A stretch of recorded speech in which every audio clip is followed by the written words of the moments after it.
महाराजा विक्रमादित्य भारतीय इतिहास के सबसे लोकप्रिय और बुद्धिमान राजाओं में से माने जाते हैं।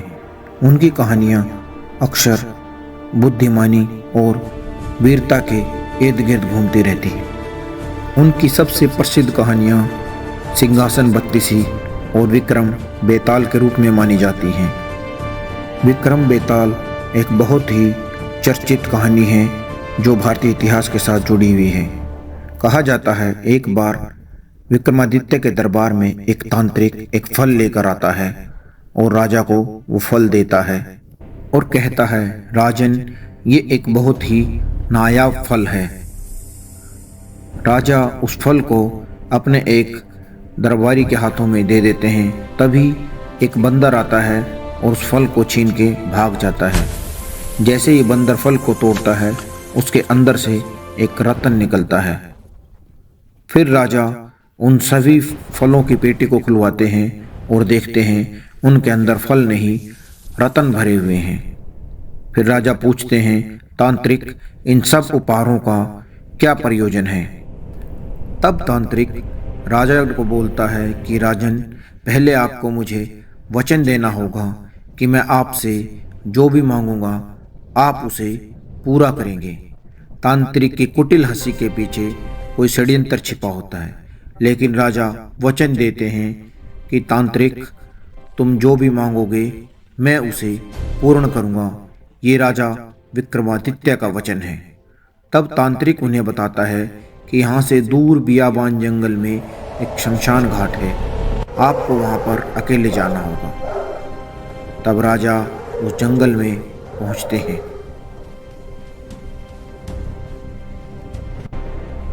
और उन्हें तांत्रिक की बताई हुई बात का आभास होता है। जो जंगल में एक पेड़ है, उस पेड़ के ऊपर एक लाश लटकी हुई है।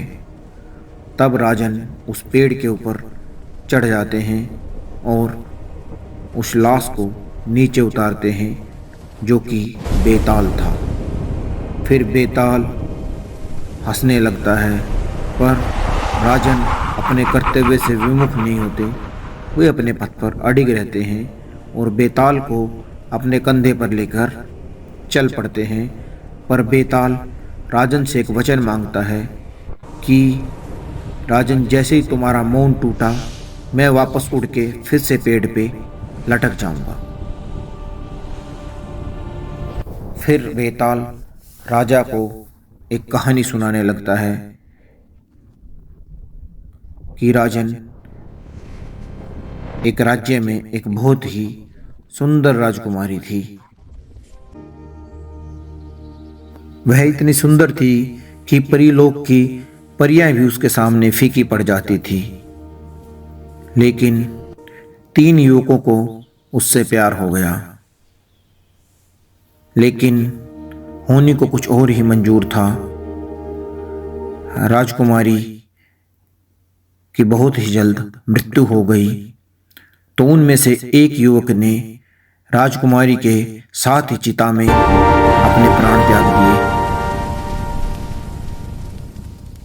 दूसरा युवक सारी रात राजकुमारी की चिता की जो राख थी उसके पास बैठा रहा, लेकिन तीसरा युवक जंगल में जाकर संजीवनी विद्या सीखने लग गया ताकि वो फिर से राजकुमारी को जिंदा कर सके।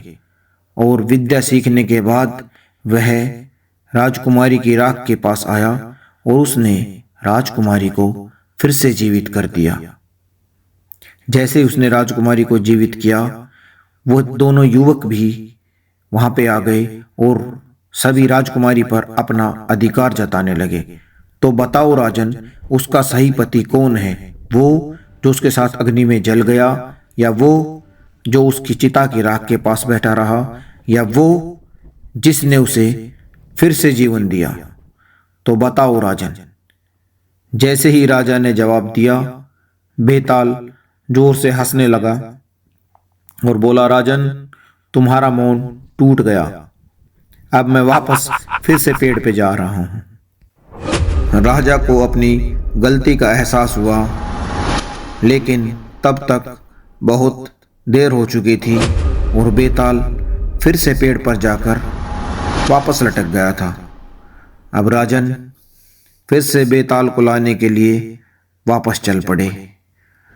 मौसम खराब था, बारिश हो रही थी, बिजली कड़क रही थी, लेकिन राजन बार बार बेताल को पेड़ से लाते रहे।